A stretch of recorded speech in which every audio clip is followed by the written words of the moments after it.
रानो चिड़िया और गौरी कवि दोनों पक्की सहेलियां थी। वो एक साथ मिलकर कबाड़ा बीनने जाती और कबाड़ा बेचकर उन्हें जो भी पैसे मिलते उससे अपना गुजारा करती। रानो सहेली, आज तो मुझे बहुत थोड़ा कबाड़ा मिला, पता नहीं खाने लायक पैसे मिल भी पाएंगे। गौरी, तू चिंता क्यों करती है? आज मुझे बाकी दिनों से ज्यादा कबाड़ा मिला है। चल जल्दी से कबाड़ी के पास चलते हैं और गर्मा गर्म खाना खाते हैं। फिर वो दोनों सहेली खुशी खुशी कबाड़ा बेचने चली जाती। रानो अपने पैसों से 2 प्लेट चाउमीन और 2 प्लेट बिरयानी लेती। बता गौरी, तू और क्या खाना चाहती है? मेरे पास अभी पैसे बाकी हैं। रानो, पेट तो भर गया, लेकिन क्या? मुझे ये कबाड़ा बीनने का काम बिल्कुल अच्छा नहीं लगता। हाँ गौरी, मुझे भी ये काम बहुत बुरा लगता है, लेकिन हम कर भी क्या सकते हैं? बचपन से यही काम करते आ रहे हैं, लेकिन मैं सोचती हूँ अब से ये काम बदल दे। हाँ रानो, मैंने तो दूसरा काम सोच भी लिया है। बताओ गौरी, कौन सा काम है? रानो, हम कितने सुंदर हैं, तो क्यों ना हीरोइन बन जाएं और कबाड़ा कभी न बीने। क्या कहा गौरी? कबाड़ी से सीधा हीरोइन? तुम हमेशा फजूल सोचती हो। अब समय बर्बाद ना करो, बोरा उठाओ और काम पर लग जाओ। शाम के खाने का भी बंदोबस्त करना है। ऐसे रानो अपने कबाड़े का बोरा उठा लेती। गौरी, मेरे पीछे आना है तो आ जाओ, वरना फिर से रोती फिरोगी कि मुझे कबाड़ा तो मिला ही नहीं, अब मैं क्या बेचूं। रानो, जरा मेरी बात तो सुनो। मुझे कुछ नहीं सुनना, जल्दी से आ जाओ। ऐसे रानो फिर से कबाड़ा बीनने चली जाती। गौरी का रानो के सिवाय कोई नहीं था, वो भी उसके पीछे पीछे चली जाती। अब ऐसे ही 2-3 दिन बीत गए थे। रानो देख, मैं क्या लाई हूँ। जरूर कुछ फालतू चीज लाई होंगी जो हमारे किसी काम की नहीं। रानो, पहले देख तो लो। गौरी, तुम हमारी झुग्गी की हालत देखो, सारी फट गई है। अगर बारिश हो गई तो सीधा हमारे सर पर आएगी, इसलिए ये रुपये पकड़ो और दुकानदार से एक सुआ लेकर आओ। मैं तब तक कोई कपड़ा ढूंढ कर लाती हूँ, फिर मैं झुग्गी को सिल दूंगी। रानो, एक बार देख लेगी तो तेरा कुछ बिगड़ नहीं जाएगा। चल जल्दी दिखा, मुझे बहुत काम है। फिर गौरी कवि अपने साथ लाया हुआ पोस्टर खोलती, जिसमें बड़े बड़े अक्षरों से कुछ लिखा हुआ था। गौरी पढ़कर सुनाती। खूबसूरत लड़की पक्षी दिए गए नंबरों पर संपर्क करें और हीरोइन बनने का खास मौका पाएं। गौरी, तुमने फिर से बकवास लगा दी, चलो हटो यहाँ से, मुझे बहुत काम करने हैं। रानो प्लीज, एक बार तो मेरी बात सुनो। मुझे विश्वास है हीरोइन बनके हमारी जिंदगी बदल जाएगी। लेकिन गौरी, हम कबाड़ी हीरोइन बनेंगे कैसे? हीरोइन बनने के लिए पैसा चाहिए, जो कि हमारे पास बिल्कुल भी नहीं है। और तुम ही सोचो, हम कैसे हीरोइन बन सकते हैं? पेट ही मुश्किल से भरते हैं। गौरी उदास हो जाती और दोनों अपने अपने कामों पर लग जाती। कुछ दिन बीत गए थे। एक दिन वो शहरी इलाके में कबाड़ा बीन रही थी। तब गौरी कवि को कबाड़े से एक बटुआ मिलता। रानो देख, मुझे क्या मिला है? पैसों से भरा बैग। मेरी तो किस्मत पलट गई। बल्ले बल्ले, साबा साबा, बल्ले बल्ले, अब मुझे हीरोइन बनने से कोई नहीं रोक सकता। हाँ गौरी, अब तो मुझे भी लगता है तुम्हें मना करना बेवकूफी था। तुम्हारी किस्मत तो चमकने वाली है। रानो, ये क्या बोलती हो? किस्मत चमकेगी तो दोनों की, वरना बीनते रहेंगे मिलके कबाड़ा। अब चलो यहाँ से, दुकानदार से बढ़िया बढ़िया सामान खरीदते हैं। ऐसे बातें कर दोनों खुशी खुशी दुकानदार कौवे के पास जाती। उल्लू चाचा, एक नहाने वाला महंगा सा साबुन दे दो और रंग गोरा करने वाली क्रीम भी दे दो।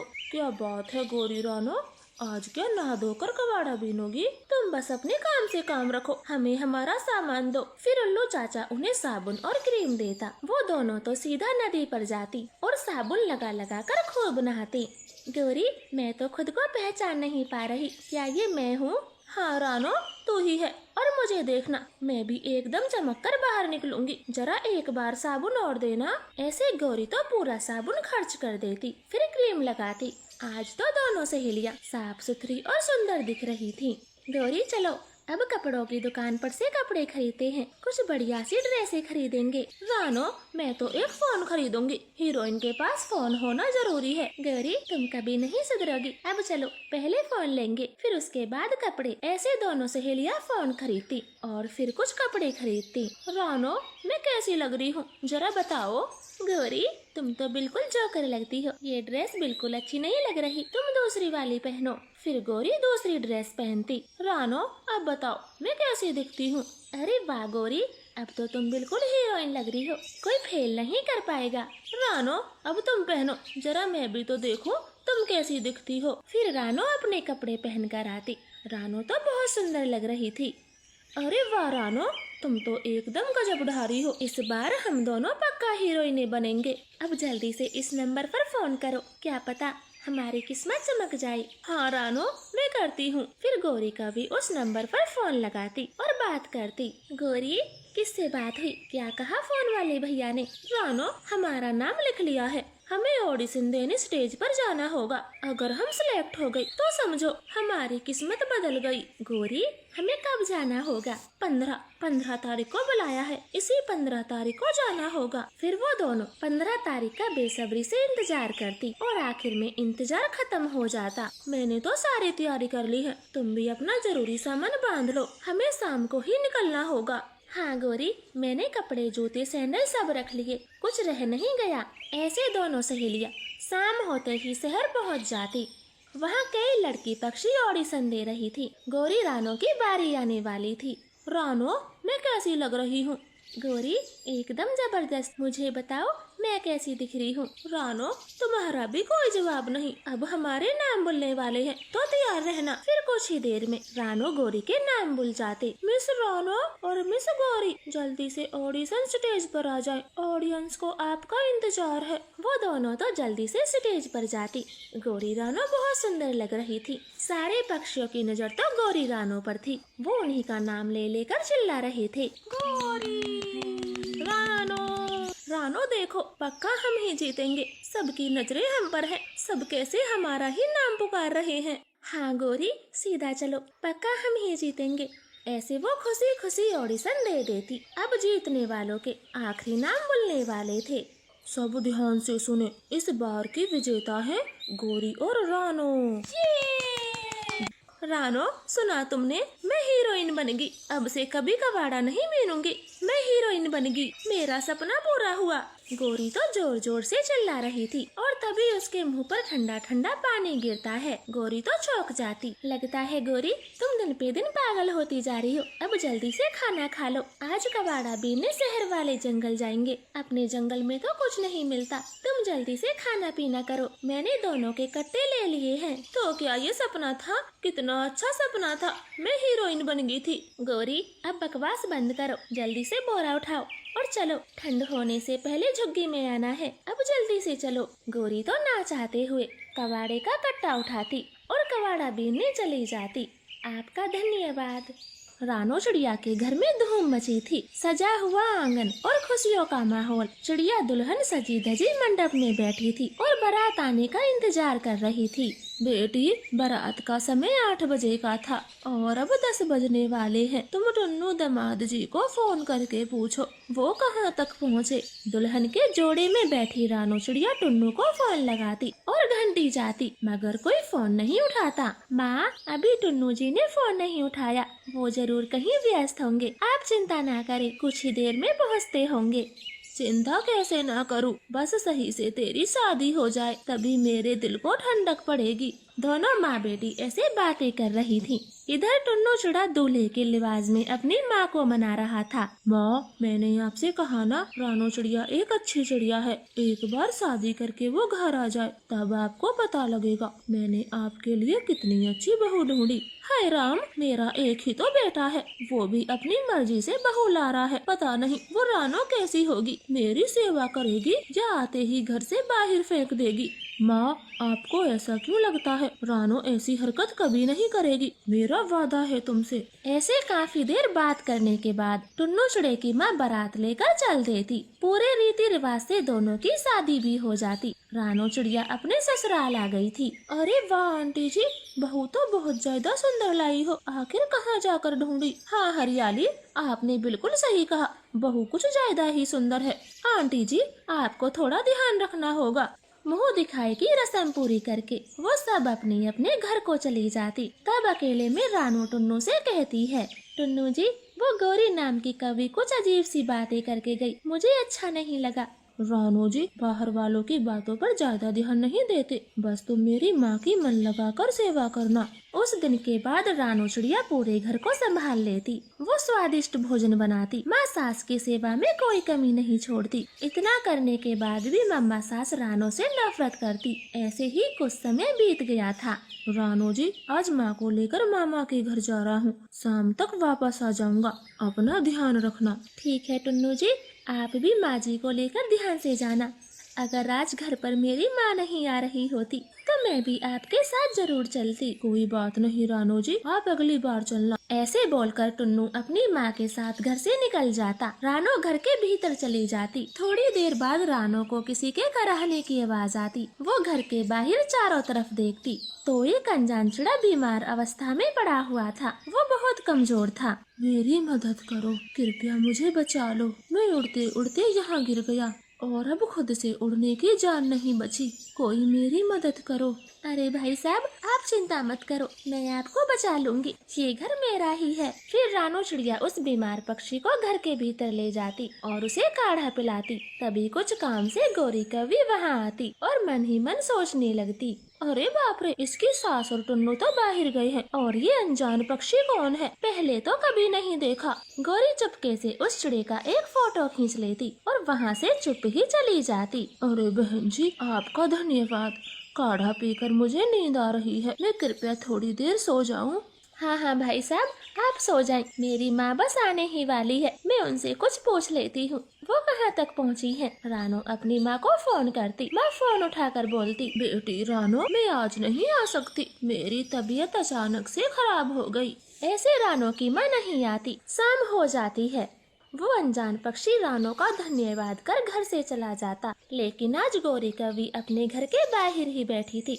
जैसे ही टुन्नू चिड़े और उसकी माँ को देखती तो झट से रोक लेती। अरे टुन्नू, कैसी बुरी पत्नी लाए हो, तुम्हें अपनी माँ की बात माननी चाहिए थी, कैसी बेकार पत्नी लाए हो। गौरी, जो कहना है साफ साफ कहो, ये गोलमोल बातें ना घुमाओ। लो जी, साफ साफ क्या बोलूं, तुम्हें दिखा ही देती हूँ। तुम्हारे जाते ही एक अनजान पक्षी तुम्हारे घर में आया और शाम होते ही चला भी गया। टुन्नू बेटे, इस चिड़े को मैं नहीं जानती, मैं तो पहले ही कहती थी ये शादी मत कर। टुन्नू चिड़ा वो फोटो देखकर गुस्से में लाल पीला हो गया था। वो झट से घर के भीतर जाता। रानो, हमारे जाने के बाद घर में कौन आया था, सच सच बताना, वो तुम्हारा क्या लगता था। टुन्नू जी, ये आप मुझसे कैसे सवाल कर रहे हो, क्या आपको मुझ पर विश्वास नहीं। अरे, मेरे भोले बेटे को बहुत पागल बना लिया, लेकिन अब हम सब जान चुके हैं कि तुम कैसी चिड़िया हो, मेरे बेटे को धोखा दे रही थी। अभी के अभी मेरे घर से बाहर निकल। माँ जी, मैंने क्या किया है जो आप मुझे घर से भी भगा रही हो। बेटा, बहुत हो गया, अब इसे घर में नहीं रखेंगे, चल भाग यहाँ से, अब तेरा हमारे घर से कोई नाता नहीं। मम्मा सास रानो को धक्के मारकर घर से निकाल देती। ऐसा करके मम्मा चिड़िया के कलेजे को तो ठंडक पड़ती। वो बहुत खुश होती। अब मैं कहाँ जाऊँ, माँ के घर तो नहीं जा सकती, वो पहले से ही बीमार है। मेरे घर से निकाले जाने की बात सुनकर वो और भी चिंता करेंगी। अब मैं कहाँ जाऊँ। ऐसे रोते हुए चिड़िया घने जंगल में जाती। ऊपर से कड़कती ठंड उसे सता रही थी। ये जगह रहने के लिए ठीक होगी, मगर इस ठंड से कैसे बचूं। रानो चिड़िया पत्तों से खुद को ढकने की पूरी कोशिश करती, मगर हवा बहुत तेज थी। वो पत्तों को उड़ा ले जाती। चिड़िया कांपते हुए रात को वहीं बिता देती। मुझे अपने लिए कोई झोपड़ी बनानी होगी जिसमें ठंड न लगे, वरना ऐसे तो मैं और मेरा बच्चा दोनों ही मर जाएंगे। मुझे अपने लिए कुछ करना होगा। फिर रानो चिड़िया अपने लिए घास का एक छोटा सा घर बनाती और वहीं रहने लगती। कुछ दिन ऐसे ही बीत जाते। एक दिन वही अनजान पक्षी टुन्नू चिड़े के घर आता। भाई साहब जी, मेरे फलों का बाग है, कुछ दिन पहले मेरी तबीयत अचानक से बिगड़ गई थी, तो इसी घर में एक रानो बहन ने मेरी मदद की, मेरी जान बचाई, तो मैंने सोचा थोड़े से फल उसको देता चलूं। अनजान पक्षी की ये बात सुनकर टुन्नू चिड़ा फूट फूट कर रोता। वो आसपास के सारे जंगलों में रानो को ढूंढता, मगर उसे रानो कहीं भी नहीं मिलती। इधर रानो चिड़िया ने 2 अंडों को जन्म दिया था। मेरे बच्चों, जल्दी जल्दी अंडों से बाहर आ जाओ, तुम्हें देखने की बहुत इच्छा है। अब तुम्हारे सिवा मेरा कोई नहीं, मैं अकेला रह रह कर थक चुकी हूँ। फिर हम तीनों आपस में बातें क्या करेंगे। रानो चिड़िया अंडों से ऐसे बातें कर रही थी और टुन्नू चिड़ा अपनी गलती पर पछता रहा था। वो हर दिन रानो को ढूंढने जाता और एक दिन रानो के घास घर पे पहुँच जाता। रानो, मुझे माफ कर दो, मुझसे बहुत बड़ी गलती हो गई। टुन्नू जी, मैं आपको माफ नहीं करूंगी और न ही आपके साथ जाऊंगी। आपने मुझे बोलने का भी मौका नहीं दिया। बाहर वालों ने जो कहा आपने मान लिया। रानो, मुझे बहुत अफसोस है, तुम घर चलो, हम दोनों मिलकर अपने बच्चों का पालन पोषण करेंगे। नहीं टुन्नू जी, मैं अपने बच्चों का पालन पोषण खुद कर सकती हूँ। प्यारे दोस्तों, आपको हमारी कहानी कैसी लगी कमेंट करके जरूर बताएं। आपका धन्यवाद। चमेली मेरी जान, बताएं आपको करवा चौथ पर क्या गिफ्ट चाहिए? कालू, उस गौरी को तलाक दे दे, मेरे लिए दुनिया का सबसे बड़ा गिफ्ट होगा। चमेली, ये क्या कहती हो? गौरी मेरी पत्नी है। तो कालू जी, आप पसंद तो मुझे करते हो, फिर गौरी को साथ रखने का क्या फायदा? हाँ, बात तो सही है। जब मैं उससे प्यार ही नहीं करता, तलाक ही देना ठीक रहेगा। कालू कौवा अपने जंगल का सबसे धनी पक्षी था, लेकिन साथ ही वो बहुत निकम्मा भी था। वो जल्दी जल्दी अपने घर जाता है। गौरी, मैं तुम्हें तलाक देना चाहता हूँ, तुम्हारे साथ रहना नहीं चाहता। तुम ये घर छोड़कर चली जाओ। कालू जी, मुझसे क्या गलती हो गई जो आपने ये फैसला किया? गलती तो तुम हमेशा करती आई हो। ना खाना अच्छा बनाती हो और ना मेरा ख्याल रखती हो। कालू जी, अगर आपको मेरा खाना पसंद नहीं तो मैं सीख लूंगी, आपकी खूब सेवा करूंगी। अब मैंने फैसला कर लिया, तुम मेरे घर से बाहर निकलो और कहीं भी जाओ। ऐसे कालू कौवा गौरी को घर से भगा देता है। गौरी बेचारी रात में एक पेड़ के नीचे रो रही थी। तब रानो उसकी आवाज सुनकर बाहर आती है। गौरी उसे सारी कहानी बताती। ये कालू भैया ऐसा कैसे कर सकते हैं? चलो, मैं आपके साथ चलती हूँ, वो ऐसे तुम्हें तलाक नहीं दे सकते। फिर गौरी रानो के साथ कालू के पास जाती। कालू उस समय खाना बना रहा था। कालू भैया, दरवाजा खोले, मैं हूँ रानो। रानो आई है, चलो अच्छा हुआ, रोटी तो बन गई, एक कटोरी सब्जी उसी से मंगा लूंगा। ऐसे कालू कौवा दरवाजा खोलता, मगर गौरी को देखकर आग बबूला हो जाता। मुझे नहीं पता था ये गौरी तुम्हें लेकर आई है, वरना मैं दरवाजा ही नहीं खोलता। कालू भैया, आप मेरी बात शांति से सुने। तलाक देना कोई छोटी बात नहीं। जो आपने गौरी बहन को देने की बात की, कोई बात है तो आपस में सुलझाओ।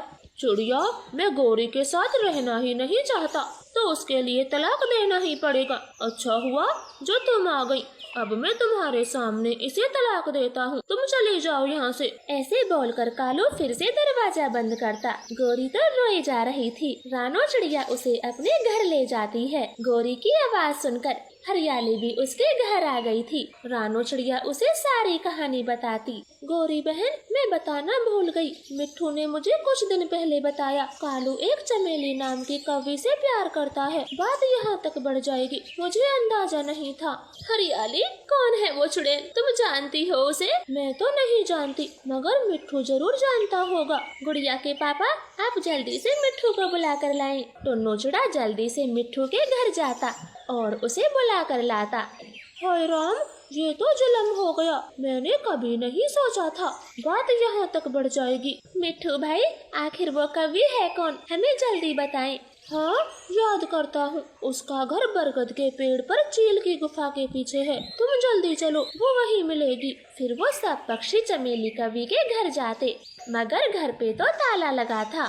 जरूर वो मेरे घर में घुस के बैठी होगी, मैं लुटगी, बर्बाद होगी। फिर वो सब पक्षी भागे भागे कालू के घर जाते। चमेली तो घर के अंदर ही थी। कबूतर जोर जोर से कालू का दरवाजा बजाता। इससे पहले तुम सबके भाषण शुरू हो जाए, चमेली मेरी पत्नी है, हमने अभी अभी शादी की, तो तुम जाओ यहाँ से। गौरी तो फूट फूट कर रो रही थी। चमेली, इस दुनिया में क्या सभी कौवे मर गए थे जो तूने मेरा घर बर्बाद किया? गौरी, कालू तुम्हें जरा भी पसंद नहीं करता, तो तेरा घर बर्बाद कहाँ से हुआ? बल्कि तू तो आजाद हुई। अब जाओ, तुम भी अपनी पसंद से शादी कर लो और मेरी शादीशुदा जिंदगी खराब मत करो। कालू भैया, आप गौरी को ठुकरा कर कभी खुश नहीं रहोगे। गौरी बहन, चलो यहाँ से, यहाँ रुकने का कोई फायदा नहीं। ऐसे वो सब अपने अपने घर चले जाते हैं। रानो तो गौरी कवि को खूब समझाती। गौरी, देखना, ये चमेली मुझे ठीक नहीं लगती, ये कालू को धोखा देकर जरूर भागेगी, आप देख लेना। लेकिन रानो, मैं कहाँ रहूंगी, माँ तो पिछले साल मर गई। गौरी, तुम हमारे साथ रहोगी और उन दोनों पर नजर भी रख पाओगी। तुम्हें कहीं जाने की जरूरत नहीं। ऐसे रानो गौरी को अपने साथ ही रखती। कुछ दिन बीत गए थे। चमेली अक्सर कालू के जाने के बाद अपने पुराने घर जाया करती। चमेली जी, नाटक करते करते तुम सच में उस कौवे के साथ रहना तो नहीं चाहती? आज कितने दिनों बाद आई। भूरे जी, कालू को देने वाली नींद की दवा खत्म हो गई थी तो आज उसके जाने का इंतजार किया तो देर होगी। अच्छा वो सब छोड़ो, उस कालू की धन दौलत कितनी है और चाबियाँ कहाँ रहती है, कुछ पता लगाया? भूरे जी, कालू की धन दौलत तो बहुत है और चाबियाँ उसने मुझे ही दे दी। मैं तो तुमसे कहने आई हूँ कि भागने को तैयार रहना। मैं तो तैयार हूँ, जब तुम आओगी तभी ये जंगल छोड़कर चले जाएंगे। फिर चमेली अपने घर आ जाती। वो घर के सारे कीमती गहना जेवर इकट्ठा करती। चमेली जी, अपनी आंखें बंद करो, मैं तुम्हारे लिए गिफ्ट लाया हूँ। कल करवा चौथ है। चमेली कभी आंख बंद करती। कालू उसे सोने का हार पहना देता। पति जी, आप कितने अच्छे हो, मेरा कितना ख्याल रखते हो। जी करता है तुम्हारे लिए आज से ही करवा चौथ रख लूं। बस इसी वजह से तुम मुझे सबसे ज्यादा पसंद हो। ऐसे बातें कर दोनों सो जाते हैं। चमेली तो पूरी तैयारी किए हुई थी। वो आधी रात होते ही भूरे कौवे के साथ भाग जाती। कालू सुबह को नींद से उठता तो पूरे घर में चमेली को ढूंढता। ये चमेली न जाने कहाँ चली गई, आस पास सब जगह देख लिया। फिर वो रानो के घर जाता। रानो, चमेली क्या तुम्हारे घर है? कालू, वो चमेली किसी के घर नहीं जाती, बहुत खड़ूस है। कालू सब जगह ढूंढता मगर चमेली तो कहीं नहीं मिलती। सब कालू के घर के बाहर इकट्ठे हुए थे। भीड़ में गौरी कौवी भी थी। कालू तो उसे नजरे ही नहीं मिला पाता। रानो बहन, कालू से कहें अपनी तिजोरियाँ चेक करे। फिर कालू जल्दी से घर की तिजोरियाँ देखता। वो सब तो खाली पड़ी थी। घर में 1 रुपया नहीं था। मैं लुट गया, बर्बाद हो गया, चमेली सब लेकर भाग गई। कालू कौवे, तुमने जिसके लिए गौरी को छोड़ा वो तुम्हें धोखा देकर भाग गई। और देखो, गौरी ने अलग रह के भी तुम्हारी लंबी उम्र के लिए व्रत रखा। हमने तो खूब मना किया परंतु ये नहीं मानी। अब कालू कौवे की आंखें खुल गई थी। गौरी, मैं तुम्हारे पैर पड़ता हूँ, मुझे माफ कर दो और घर चलो। गौरी तो रानो की तरफ देखती। गौरी बहन जाएं, अब ये आपको कभी धोखा नहीं देंगे। कालू की आंखों में सच्चाई है। फिर वो दोनों खुशी खुशी अपने घर चले जाते। गौरी की तो खुशियों का कोई ठिकाना नहीं था। वो सब महिला पक्षी करवा चौथ के व्रत के लिए इकट्ठा हुई थी। रानो बहन, आपकी बात तो सच निकली। वो चमेली कालू के पैसों से प्यार करती थी, घर में 1 रुपया तक नहीं छोड़ा। छोड़े गौरी बहन, तुम्हारा पति तो छोड़ गई, रुपयों का क्या है, वो तो दोबारा से भी कम जाएंगे। हाँ हरियाली, वो तो है। ऐसे वो अपनी कहानी सुनकर घर आती है और चांद को देखकर अपना व्रत खोलती। तो प्यारे दोस्तों, आपको हमारी कहानी कैसी लगी कमेंट करके जरूर बताएं। आपका धन्यवाद।